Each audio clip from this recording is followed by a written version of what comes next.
बिस्मिल्लाहिर्रहमानिर्रहीम। अस्सलाम वालेकुम। मैं हूँ हाजरा तबस्सुम और आप देख रहे हैं मेरा यूट्यूब चैनल हाजरा तबस्सुम। चलते हैं व्यूअर आज के वीडियो के मौजू की तरफ। पिछले दिनों एक नहायत अफसोसनाक हादसा पेश आया आज़ाद कश्मीर की वादी नीलम में।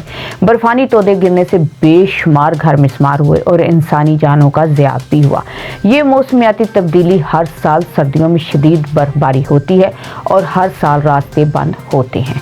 जी दोस्तों, मज़ीद इस मौजू पर डिस्कस करने से पहले मेरी आपसे इल्तिमास है कि आप मेरे चैनल को सब्सक्राइब कर लें और बेल का आइकन प्रेस कर दीजिए ताकि मेरी हर आने वाली नेक्स्ट वीडियो आपको बआसानी मिल सके। दुश्वार गुजार रास्ते, ऐसे में मरीज़ और लवाहिकीन सब मीडिया पर दिखाया जा रहा है जो उनको मुश्किलात पेश आ रही हैं। आखिर क्यों रास्ते बंद हो जाते हैं?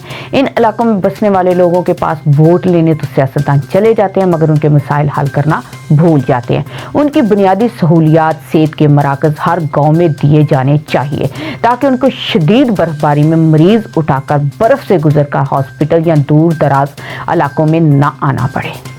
जी, बर्फबारी हर साल होगी तो अच्छे इंतजामात क्यों नहीं मिलते? डॉक्टर, तबी सहूलियात मौसम ख़राब होने से पहले क्यों नहीं दी जाती? अच्छे रास्ते सफरी सहूलत के लिए क्यों नहीं? मजबूत और महफूज मकानात बनाने में मदद क्यों नहीं की जाती? जब हादसात हो जाते हैं ये हुक्मरान और सियासी तसल्ली देने और फेक चेक मीडिया के सामने फ़ोटो सेशन के लिए चले जाते हैं। हादसात का इंतज़ार क्यों किया जाता है? मरने वाले तो मर गए, लवाहिकीन दर बदर, घर बर्बाद। इसी दौरान तनहा खिदमत इंसानियत का जज्बा भी सामने आया। एक नौजवान सलेमान खान जो कि तनहा गाड़ियों को खींचता रहा और 100 लोगों की जान बचाई, दवा और रहाइश दी। शदीद मुश्किल मौसम में हम अपने उस बहादुर और इंसानियत परस्त भाई को सलाम पेश कर। अगर सलेमान खान जैसा अजीम जज्बा सब पाकिस्तानियों हुक्मरानों में आ जाए तो ये मुल्क नाकाबिले तस्खीर है। हमारा इस हीरो भाई को सलाम है, जबकि उन मेडिकल टीमों और अफवाज पाकिस्तान को जो मुसलसल कई रोज से उस इलाके के मकीनों की मदद कर रहे हैं।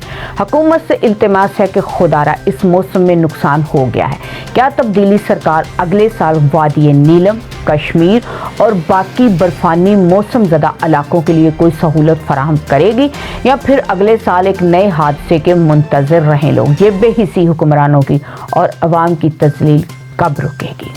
जी व्यूअर्स, मेरी आपसे इल्तिमास है कि इस वीडियो को लाइक कीजिए, शेयर कीजिए और कमेंट्स में अपनी राय से आगाह कीजिए।